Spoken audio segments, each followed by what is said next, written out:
अलगूझा। भोला महतो ने पहली स्त्री के मर जाने के बाद दूसरी सगाई की तो उसके लड़के रघु के लिए बुरे दिन आ गए। रघु की उम्र उस समय केवल 10 वर्ष की थी। चैन से गांव में गुल्ली डंडा खेलता फिरता था। माँ के आते ही चक्की में जुटना पड़ा। पन्ना रूपवती स्त्री थी और रूप और गर्भ में चोली दामन का नाता है। वह अपने हाथों से कोई काम न करती। गोबर रघु निकालता, बैलों को सानी रघु देता, रघु ही जूठे बर्तन मांजता। भोला की आंखें कुछ ऐसे फिरी कि उसे रघु में सब बुराइयां ही बुराइयां नजर आती। पन्ना की बातों को प्राचीन मर्यादा अनुसार आंखें बंद करके मान लेता था। रघु की शिकायतों की जरा परवाह न करता। नतीजा यह हुआ कि रघु ने शिकायत करना ही छोड़ दिया। किसके सामने रोए? बाप ही नहीं, सारा गांव उसका दुश्मन था। बड़ा जिद्दी लड़का है। पन्ना को तो कुछ समझता ही नहीं। बेचारी उसका दुलार करती है, खिलाती पिलाती है, यह उसी का फल है। दूसरी औरत होती तो निवाह न होता। वह तो कहा, पन्ना इतनी सीधी सादी है कि निवाह होता जाता है। सबल की शिकायतें सब सुनते हैं, निर्बल की फरियाद भी कोई नहीं सुनता। रघु का हृदय माँ की ओर से दिन दिन फटता जाता था। यहाँ तक कि 8 साल गुजर गए और एक दिन भोला के नाम भी मृत्यु का संदेश आ पहुंचा। पन्ना के 4 बच्चे थे, 3 बेटे और 1 बेटी। इतना बड़ा खर्च और कमाने वाला कोई नहीं। रघु अब क्यों बात पूछने लगा? यह मानी हुई बात थी। अपनी स्त्री लाएगा और अलग रहेगा। स्त्री आकर और भी आग लगाएगी। पन्ना को चारों ओर अंधेरा ही दिखाई देता था।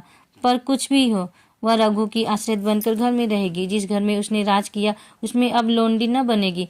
जिस लौंडे को अपना गुलाम समझा उसका मुंह न ताकेगी। वह सुंदर थी। अवस्था अभी कुछ ऐसी ज्यादा न थी। जवानी अपनी पूरी बहार पर थी। क्या वह कोई दूसरा घर नहीं कर सकती? यह न होगा। लोग हंसेंगे भला से। उसकी बिरादरी में क्या ऐसा होता नहीं? ब्राह्मण ठाकुर थोड़े ही थी कि नाक कट जाएगी। यह तो उन्हीं ऊंची जातों में होता है कि घर में चाहे जो कुछ करो, बाहर पर्दा ढका रहे।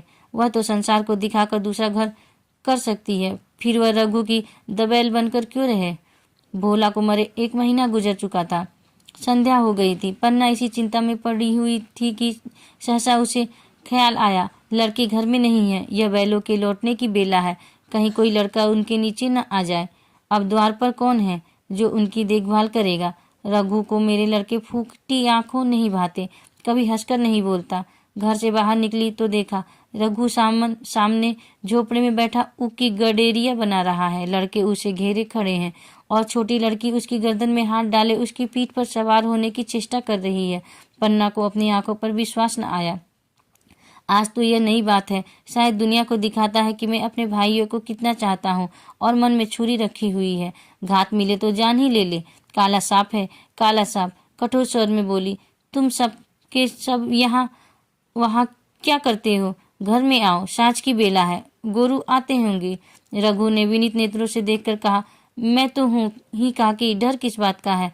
बड़ा लड़का केदार बोला, काकी रघु दादा ने हमारे लिए 2 गाड़ियां बना दी हैं। यह देख, एक पर हम और खुन्नू बैठेंगे, दूसरी पर लक्ष्मण और झुनिया दोनों गाड़ियां खींचेंगे। यह कहकर वह एक कोने से 2 छोटी छोटी गाड़ियां निकाल लाया। 4 पहिए लगे थे। बैठने के लिए तख्ते और रोक के लिए दोनों तरफ बाजू थे। पन्ना ने आश्चर्य से पूछा, ये गाड़ियां किसने बनाई? केदार ने चिढ़कर कहा, रघु दादा ने बनाई हैं। और किसने? भगत के घर से वसूला और रुखानी मांग लाए और चटपट बना दी। खूब दौड़ती है काकी, बैठ खुन्नू में खींचूं। खुन्नू गाड़ी में बैठ गया। केदार खींचने लगा। चर चर शोर हुआ, मानो गाड़ी भी इस खेल में लड़कों के साथ शरीक है। लक्ष्मण ने दूसरी गाड़ी में बैठकर कहा, दादा खींचो। रघु ने झुनिया को भी गाड़ी में बिठा दिया और गाड़ी खींचता हुआ दौड़ा। तीनों लड़के तालियां बजाने लगे। पन्ना चकित नेत्रों से यह दृश्य देख रही थी और सोच रही थी कि यह वही रघु है या कोई और। थोड़ी देर के बाद दोनों गाड़ियां लौटी। लड़के घर में जाकर इस यान यात्रा का अनुभव बयान करने लगे। कितने खुश थे सब, मानो हवाई जहाज पर बैठे आए हों। खुन्नू ने कहा, काकी सब पेड़ दौड़ रहे थे। लक्ष्मण और बछिया कैसी भागी, सबकी सब दौड़ी। केदार काकी रघु दादा दोनों गाड़ियां एक साथ खींच ले जाते हैं। जूनिया सबसे छोटी थी। उसकी व्यंजना शक्ति उछल कूद और नेत्रों तक परिमित थी। तालियां बजा बजा कर नाच रही थी। खुन्नू, अब हमारे घर गाय भी आ जाएगी काकी। रघु दादा ने गिरधारी से कहा है कि हमें एक गाय ला दो। गिरधारी बोला, कल लाऊंगा। केदार, 3 सेर दूध देती है काकी, खूब दूध पियेंगे।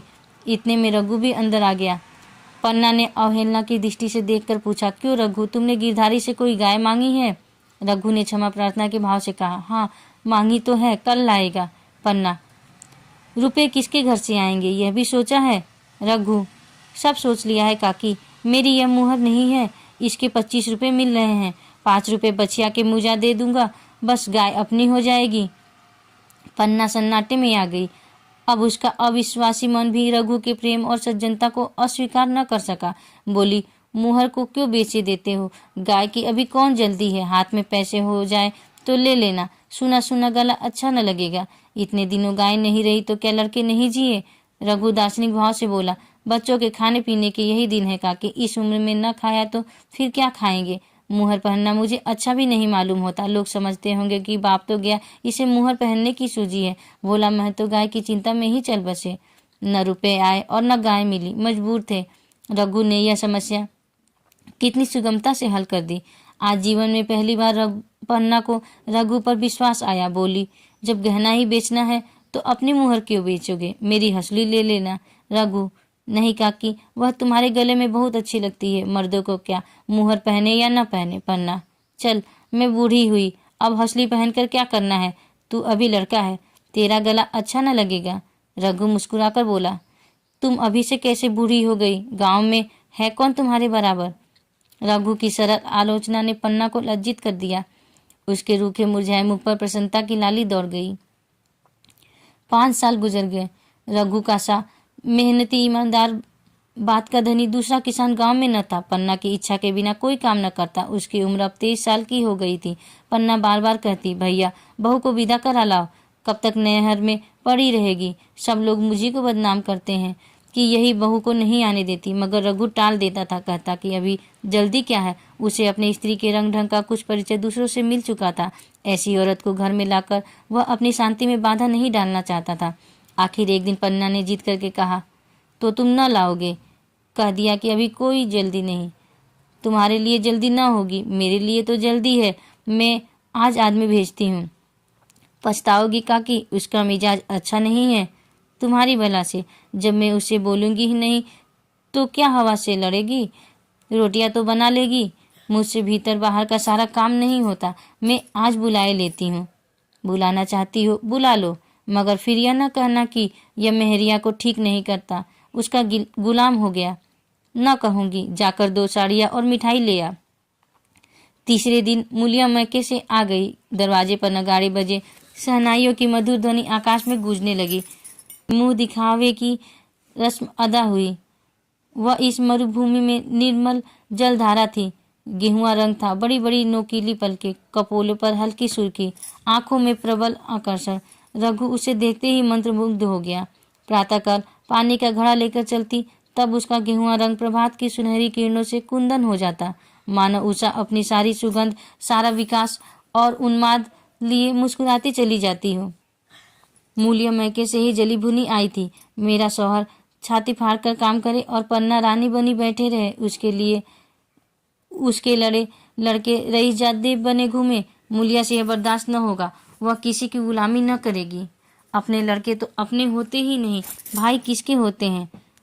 जब तक पर नहीं निकलते रघु को घेरे हुए हैं, जो ही जरा सयाने हुए पर झाड़कर निकल जाएंगे, बात भी न पूछेंगे।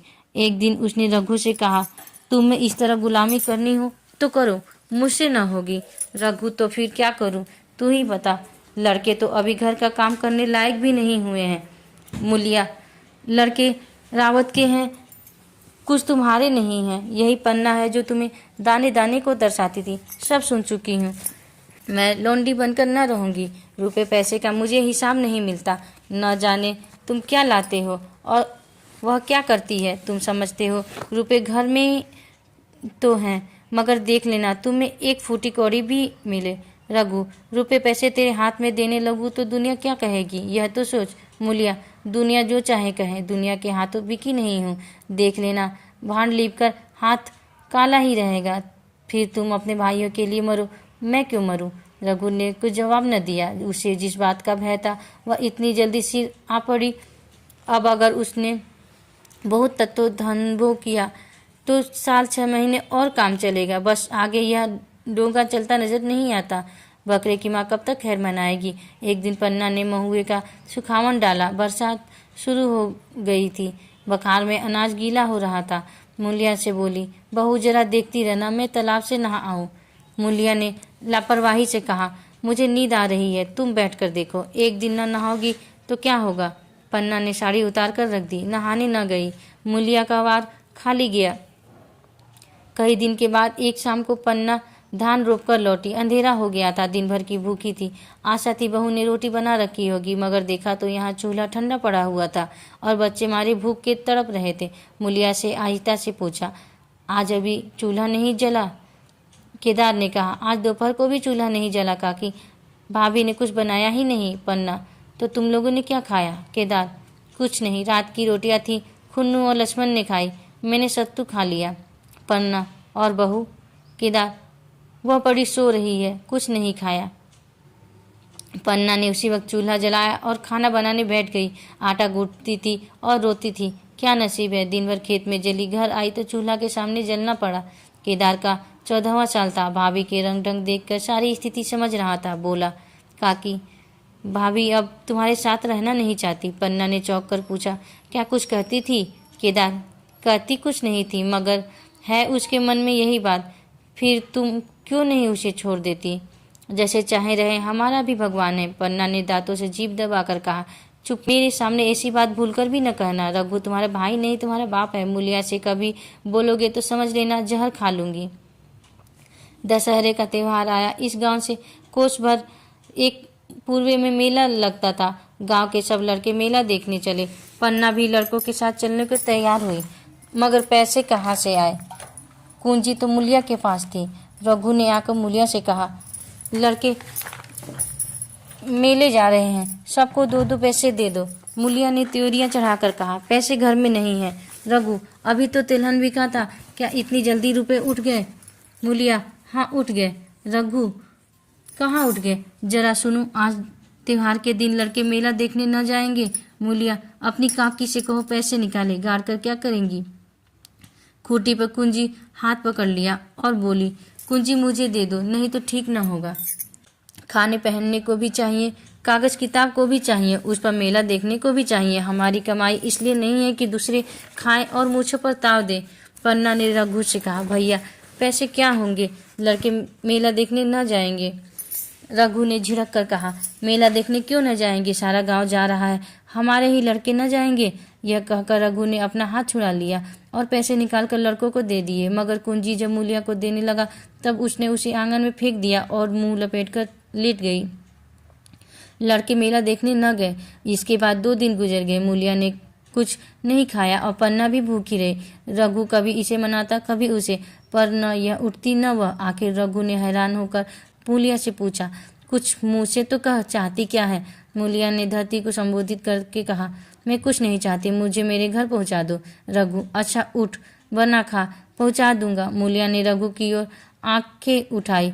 रघु उसकी सूरत देखकर डर गया। वह माधुर्य, वह मोहकता, वह लावण्य गायब हो गया था। दांत निकल आए थे, आंखें फट गई थी और नथुने फड़क रहे थे। अंगारे की सी लाल आंखों से देखकर बोली, अच्छा तो काकी ने यह सलाह दी है, यह मंत्र पढ़ाया है, तो यहाँ ऐसी कच्चे नहीं हूँ, तुम दोनों की छाती पर मूंग दलूंगी, हो किस फेर में? रघु, अच्छा तो मूंग ही दल लेना, कुछ खा पी लेगी तभी तो मूंग दल सकेगी। मूलिया, अब तो तभी मुंह में पानी डालूंगी जब घर अलग हो जाएगा, बहुत झेल चुकी, अब नहीं झेला जाता। रघु सन्नाटे में आ गया। एक दिन तक उसके मुंह से आवाज ही न निकली। अलग होने की उसने स्वप्न में भी कल्पना न की थी। उसने गांव में 2-4 परिवारों को अलग होते देखा था। वह खूब जानता था, रोटी के साथ लोगों के हृदय भी अलग हो जाते हैं, अपने हमेशा के लिए गैर हो जाते हैं, फिर उसमें वही नाता रह जाता है जो गांव के आदमियों में। रघु ने मन में ठान लिया था कि इस विपत्ति को घर में न आने दूंगा, मगर होनहार के सामने उसकी एक न चली। आह, मेरे मुंह में कालिक लगेगी, दुनिया यही कहेगी कि बाप के मर जाने पर 10 साल भी एक में निवाह न हो सका, फिर किससे अलग हो जाऊं? जिनको गोद में खिलाया, जिनको बच्चों की तरह पाला, जिनके लिए तरह तरह के कष्ट झेले, उन्हीं से अलग हो जाऊं? अपने प्यारों को घर से निकाल बाहर करूं? उनका गला फंस गया। कांपते हुए स्वर में बोली, तू क्या चाहती है कि मैं अपने भाइयों से अलग हो जाऊं? भला सोच तो, कहीं मुंह दिखाने लायक रहूँगा। मूलिया, तो मेरा इन लोगों के साथ निभाना ना होगा।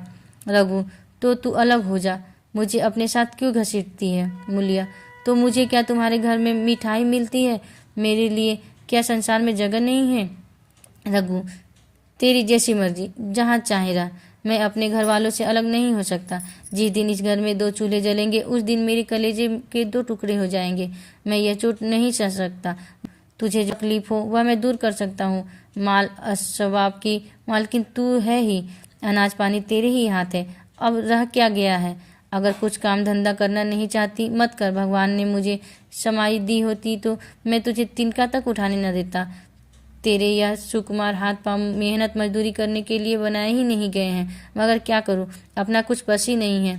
फिर भी तेरा जी कोई काम करने को न चाहे मत कर, मगर मुझसे अलग होने को न कर, तेरे पैरों पड़ता हूँ। मूलिया ने सिर से आंचल खिसकाया और जरा समीप आकर बोली, मैं काम करने से नहीं डरती, न बैठे बैठे खाना चाहती हूँ, मगर मुझसे किसी की धौंस नहीं सही जाती। तुम्हारी ही काकी घर का काम काज करती हैं तो अपने लिए करती हैं, अपने बाल बच्चों के लिए करती हैं, मुझ पर कुछ एहसान नहीं करती। फिर मुझ पर धौंस क्यों जमाती हैं। उन्हें अपने बच्चे प्यारे होंगे, मुझे तो तुम्हारा आसरा है। मैं अपनी आंखों से यह नहीं देख सकती कि सारा घर तो चैन करे, जरा जरा से बच्चे तो दूध पिए और जिसके बलबूते पर गृहस्थी बनी हुई है वह मट्ठे को तरसे, कोई उसका पूछने वाला न हो। जरा अपना मुंह तो देखो, कैसी सूरत निकल आई है। औरों के तो 4 बरस में अपने पट्टे तैयार हो जाएंगे, तुम तो 10 साल में खाट पर पड़ जाओगे। बैठ जाओ, खड़े क्यों हो, क्या मारकर भागोगे। मैं तुम्हें जबरदस्ती न बांध लूँगी, या मालकिन का हुक्म नहीं है। सच कहूँ तुम बड़े कटकलेजी हो। मैं जानती ऐसे निर्मोहिए से पाला पड़ेगा तो इस घर में भूल से न आती भी तो मन न लगाती, मगर अब तो मन तुमसे लग गया। घर भी जाऊँ तो मन यहीं रहेगा और तुम जो हो मेरी बात नहीं पूछते। मूलिया की ये रसीली बातें रघु पर कोई असर न डाल सकी। वह उसी रुखाई से बोला, मूलिया, मुझसे यह न होगा। अलग होने का ध्यान करते ही मेरा मन जाने कैसा हो जाता है। यह चोट मुझसे न सही जाएगी। मूलिया ने परिहास करके कहा, तो चूड़ियाँ पहनकर अंदर बैठो ना, लाओ मैं मूछें लगा लूँ। मैं तो समझती थी कि तुम में भी कुछ कलबल है, अब देखती हूँ तो निरे मिट्टी के लौंदे हो। पन्ना दलान में खड़ी दोनों की बातचीत सुन रही थी, अब उसे न रहा गया। सामने आकर रघु से बोली, जब वह अलग होने पर तुली हुई है फिर तुम क्यों उसे जबरदस्ती मिलाए रखना चाहते हो। तुम उसे लेकर रहो, भगवान ने निभा दिया तो अब क्या डर।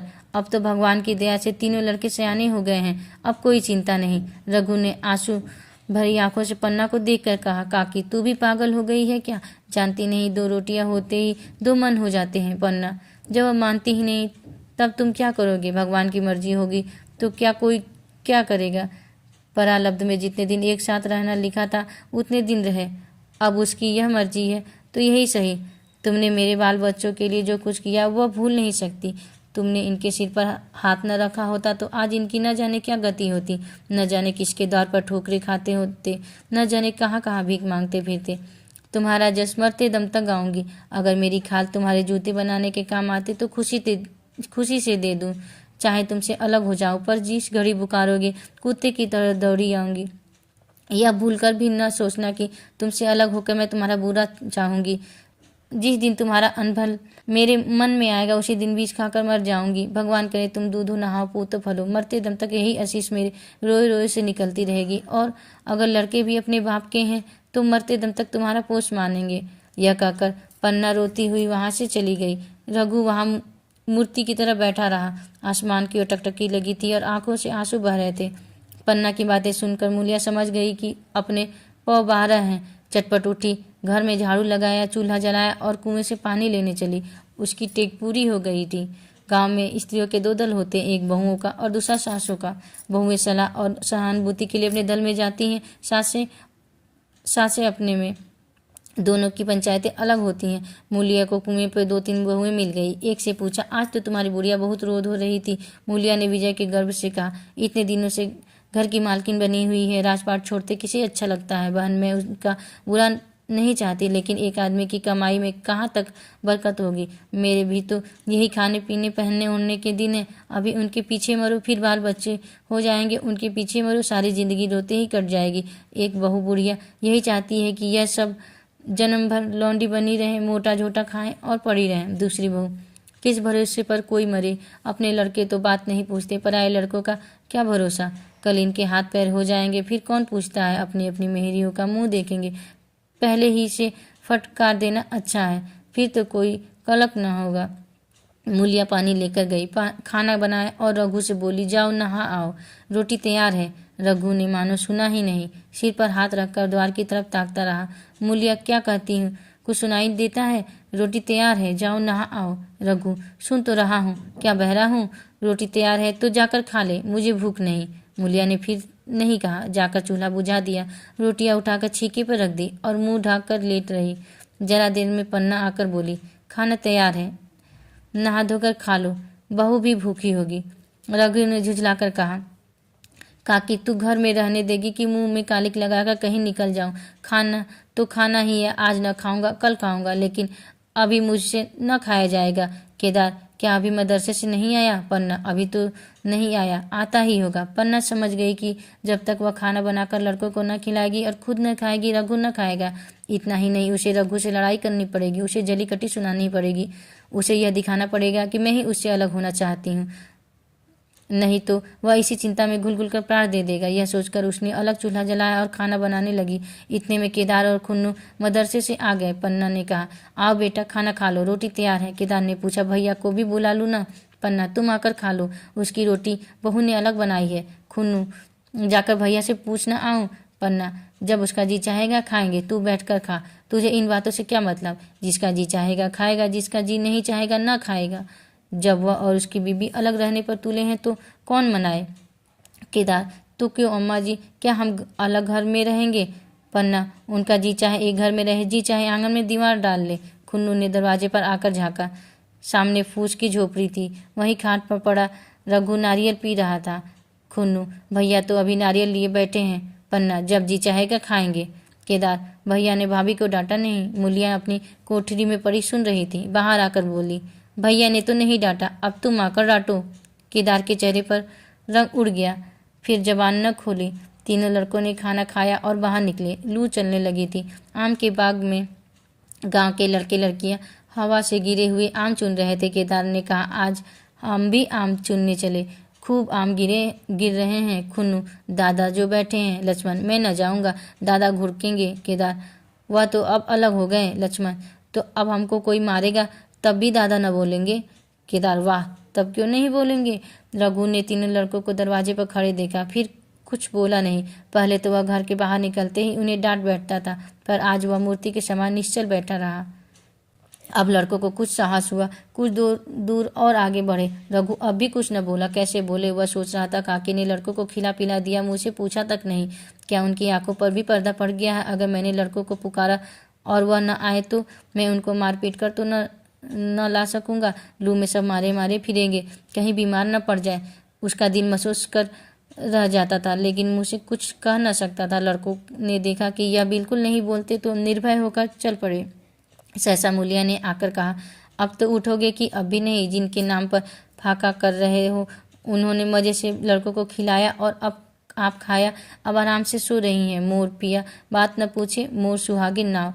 एक बार भी तो मुंह से न फूटा कि चलो भैया खा लो।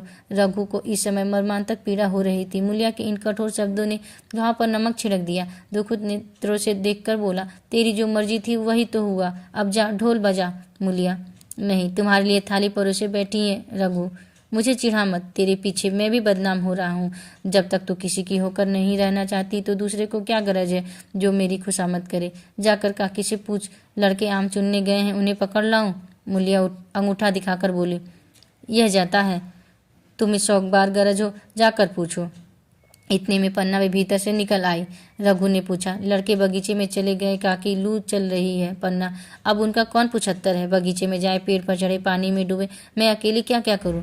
रघु, जाकर पकड़ लाऊं? पन्ना, जब तुम्हें अपने मन से नहीं जाना है तो फिर मैं जाने को क्यों कहूँ? तुम्हें रोकना होता तो रोक न देते, तुम्हारे सामने ही तो गए होंगे।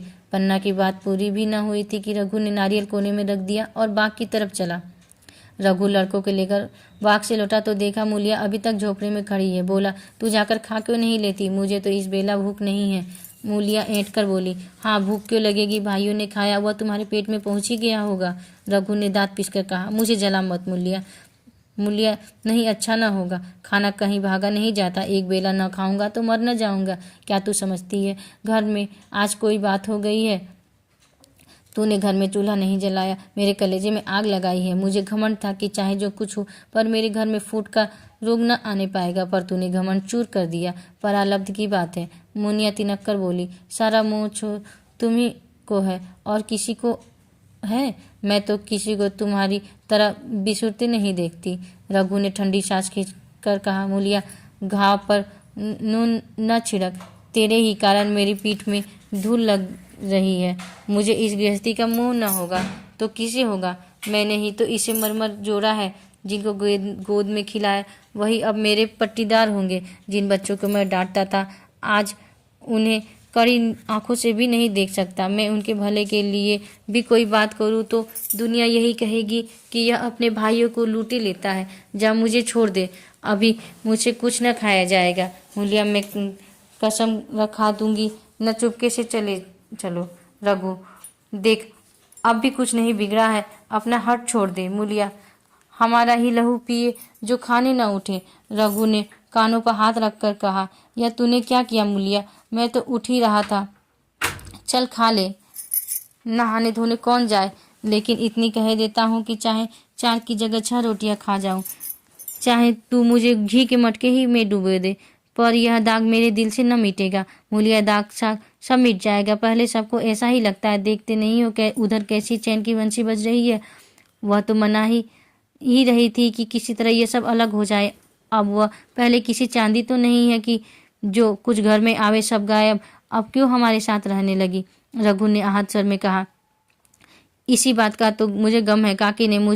काकी से मुझे ऐसी आशा न थी। रघु खाने बैठा तो कौर बीच के घूट सा लगता था, जान पड़ता था रोटियां भूसी की हैं, दाल पानी से लगती, पानी कंठ के नीचे न उतरता था। दूध की तरफ देखा तक नहीं, 2-4 ग्रास खाकर उठ गया जैसे किसी प्रियजन के साथ का भोजन हो। रात का भोजन भी उसने इसी तरह किया। भोजन क्या था, कसम पूरी की। रात भर उसका चित्त उद्विग्न रहा। एक अज्ञात शंका उसके मन पर छाई हुई थी, जैसे भोला महतो द्वार पर बैठा रो रहा है। वह कई बार चौंक कर उठा। ऐसा जान पड़ा भोला उसकी ओर तिरस्कार की आंखों से देख रहा है। वह दोनों जून भोजन करता था, पर जैसे शत्रु के घर भोला की शोकमग्न मूर्ति आंखों से न उतरती। रात को उसे नींद न आती। वह गांव में निकलता तो इस तरह मुंह चुराए, सिर झुकाए, मानो गौ हत्या की हो। 5 साल गुजर गए। रघु अब 2 लड़कों का बाप था। आंगन में दीवार खिंच गई थी, खेतों में मेड़े डाल दी गई थी और बैल बछिए बांध लिए गए थे। केदार की उम्र अब 19 की हो गई थी। उसे पढ़ना छोड़ दिया था और खेती का काम करता था। खुन्नू गाय चराता था। केवल लक्ष्मण अब तक मदरसे जाता था। पन्ना और मूलिया दोनों एक दूसरे की सूरत से जलती थी। मूलिया के दोनों लड़के बहुधा पन्ना ही के पास रहते। वही उन्हें उबटन मलती, वही काजल लगाती, वही गोद में लिए फिरती, मगर मूलिया के मुंह से अनुग्रह का एक शब्द भी न निकलता। न ही पन्ना इसकी इच्छुक थी।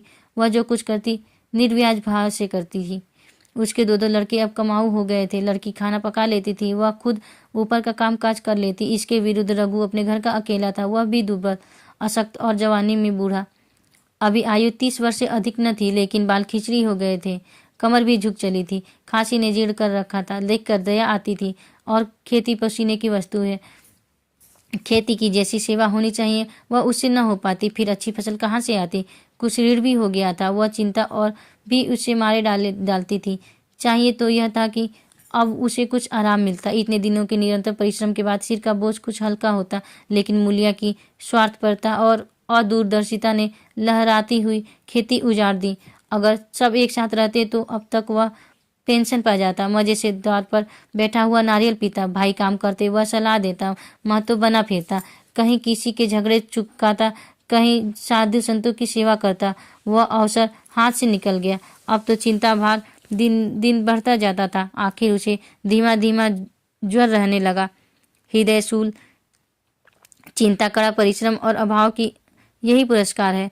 पहले कुछ परवाह न की, समझा आप अच्छा हो जाएगा, मगर कमजोरी बढ़ने लगी तो दवा की फिक्र हुई। जिसने जो बता दिया खा लिया। डॉक्टर और वैद्यों के पास जाने के समर्थ कहाँ, और समर्थ भी होता तो रुपए खर्च कर देने के सिवा और नतीजा ही क्या था। जीर्ण स्वर की औषधि आराम और पुष्टिकारक भोजन है।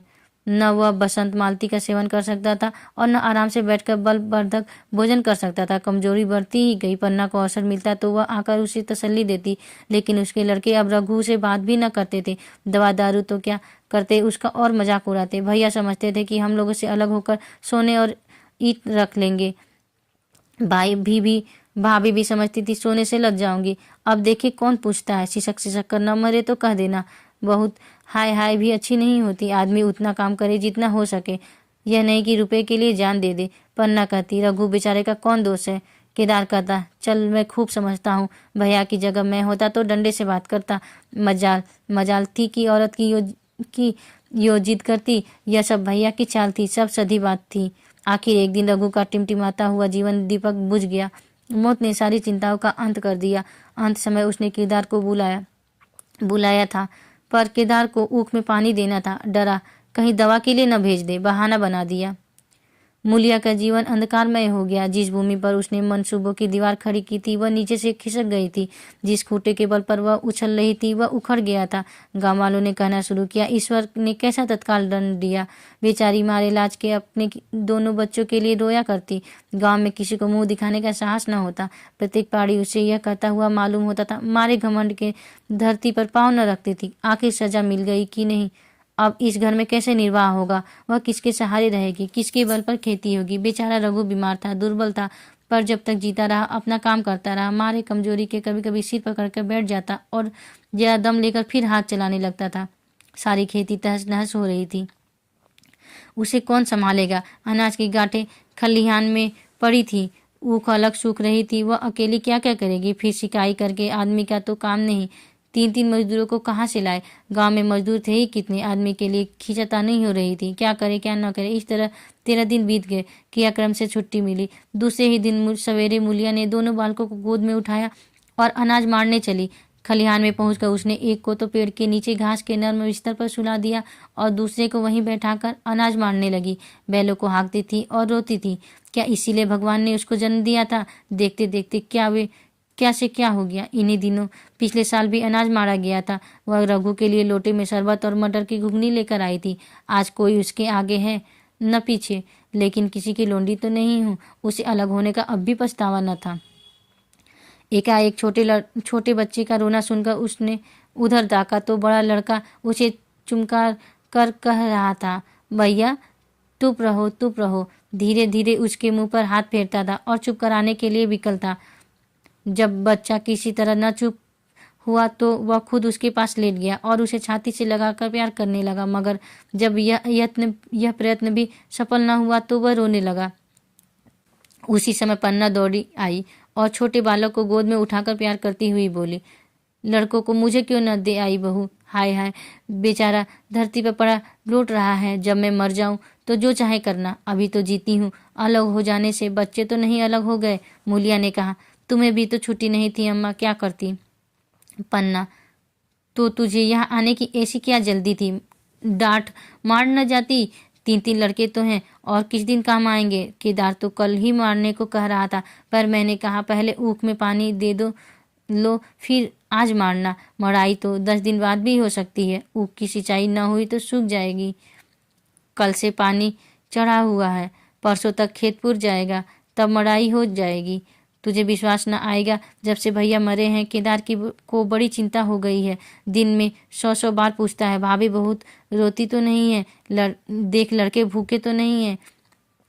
कोई लड़का रोता है तो दौड़ा आता है, देख अम्मा क्या हुआ, बच्चा क्यों रोता है। कल रोकर बोला, अम्मा मैं जानता कि भैया इतनी जल्दी चले जाएंगे तो उनकी कुछ सेवा कर लेता। कहाँ जगाए जगाए उठता था। अब देखती हो पहर रात से उठकर काम में लग जाता है। खुन्नू कल जरा सा बोला, भैया पहले हम अपनी ऊख में पानी दे लेंगे तब भैया की ऊख में देंगे। इस पर केदार ने ऐसा डांटा कि खुन्नू के मुंह से फिर बात न निकली। बोला, कैसी तुम्हारी और कैसी हमारी ऊख। भैया ने जिला न लिया होता तो आज या तो मर गए होते या कहीं भीख मांगते होते। आज तुम बड़े ऊख वाले बने हो, यह उन्हीं का पूर्ण प्रताप है। आज भले आदमी बने बैठे हो, परसों रोटी खाने को बुलाए गई तो मड़ैया में बैठा रो रहा था। पूछा क्यों रोता है तो बोला अम्मा भैया इसी अलगोज के दुख से मर गए। नहीं अभी उनकी उम्र ही क्या थी, यह उस वक्त न सूझा, नहीं उनसे क्यों बिगाड़ करते। यह कहकर पन्ना ने मूलिया की ओर संकेतपूर्ण दृष्टि से देखकर कहा तुम्हें वह अलग न रहने देगा बहू। कहता है भैया हमारे लिए मर गए तो हम भी उनके बाल बच्चों के लिए मर जाएंगे। मूलिया की आंखों में आंसू जारी थे। पन्ना की बातों में आज सच्ची संवेदना, सच्ची सांत्वना, सच्ची चिंता भरी हुई थी। मूलिया का मन कभी उसकी ओर इतना आकर्षित न हुआ था। जिनसे उसे व्यंग और प्रतिकार का भय था वे इतने दयालु और इतने शुभेच्छु हो गए थे। आज पहली बार उसे अपनी स्वार्थपरता पर लज्जा आई। पहली बार आत्मा ने अलगोजे पर धिक्कारा। इस घटना को हुए 5 साल गुजर गए। पन्ना आज बूढ़ी हो गई है। केदार घर का मालिक है, मूलिया घर की मालकिन है। खुन्नू और लक्ष्मण के विवाह हो चुके हैं, मगर केदार अभी तक कुंवारा है। कहता है मैं विवाह न करूंगा। कई जगहों से बातचीत हुई, कई सगाइयाँ आई, पर उसे हामी न भरी। पन्ना ने कंपे लगाए, जाल फैलाए, पर वह न फंसा। कहता औरतों से कौन सुख। मेहरिया घर में आई और आदमी का मिजाज बदला। फिर जो कुछ है वह मेहरिया है। माँ बाप भाई बंधु सब पर आए हैं। जब भैया जैसे आदमी का मिजाज बदल गया तो फिर दूसरों की क्या गिनती। 2 लड़के भगवान के दिए हैं, और क्या चाहिए। बिना ब्याह किए 2 बेटे मिल गए, इससे बढ़कर और क्या होगा। जिसे अपना समझो वह अपना है, जिसे गैर समझो वह गैर है। एक दिन पन्ना ने कहा तेरा वंश कैसे चलेगा। केदार मेरा वंश तो चल रहा है, दोनों लड़कों को अपना ही समझता हूँ। पन्ना समझने ही पर है तो तुम मूलिया को भी अपनी मेहरिया समझता होगा। केदार ने झेपते हुए कहा तुम तो गाली देती हो अम्मा। पन्ना गाली कैसी, तेरी भाभी ही तो है। केदार मेरे जैसे लठगवार को वह क्यों पूछने लगी। पन्ना तू करने को तू कह, मैं उससे पूछूं। केदार नहीं मेरी अम्मा, कहीं रोने गाने न लगे। पन्ना तेरा मन हो तो मैं बातों बातों में उसके मन की था लूं। केदार मैं नहीं जानता, जो चाहे कर। पन्ना केदार के मन की बात समझ गई। लड़के का दिल मूलिया पर आया हुआ है, पर संकोच और भय के मारे कुछ नहीं कहता। उसी दिन उसने मूलिया से कहा क्या करूं बहू, मन की लालसा मन में ही रह जाती है। केदार का घर भी बस जाता तो मैं निश्चिंत हो जाती। मूलिया वह तो करने को ही नहीं कहते। पन्ना कहता है ऐसी औरत मिले जो घर में मेल से रहे तो कर लूं। मूलिया ऐसी औरत कहाँ मिलेगी, कहीं ढूंढूं। पन्ना मैंने तो ढूंढ लिया है। मूलिया सच, किस गांव की है। पन्ना अभी न बताऊंगी, मुदा यह जानती हूँ कि उससे केदार की सगाई हो जाए तो घर बन जाए और केदार की जिंदगी भी सफल हो जाए। न जाने लड़की मानेगी कि नहीं। मूलिया मानेगी क्यों नहीं अम्मा, ऐसा सुंदर कमाऊ सुशीलवर और कहाँ मिला जाता है। उस जन्म का कोई साधु महात्मा है, नहीं तो लड़ाई झगड़े के डर से कौन बिन ब्याह रहता है। कहाँ रहती है, मैं जाकर उसे मना लाऊंगी। पन्ना तू चाहे तो उसे मना ले, तेरे ही ऊपर है। मूलिया मैं आज ही चली जाऊंगी अम्मा, उसके पैरों पर पकड़कर मना लाऊंगी। पन्ना बता दूं वह तू ही है। मूलिया लजाकर बोली तुम तो अम्मा जी गाली देती हो। पन्ना गाली कैसी, देवर ही तो है। मूलिया मुझ जैसी बुढ़िया को वह क्यों पूछेंगे। पन्ना वह तुझी पर दांत लगाए बैठा है, तेरे सिवा कोई और उसे भाती ही नहीं। डर के मारे कहता नहीं, पर उसके मन की बात मैं जानती हूँ। वैधव्य के शोक से मुरझाया हुआ मूलिया का पीत वदन कमल की भांति अरुण हो उठा। 10 वर्षों में जो कुछ खोया था वह इसी एक क्षण में मानो व्याज के साथ मिल गया। वही लावण्य, वही विकास, वही आकर्षण, वही लोच। धन्यवाद।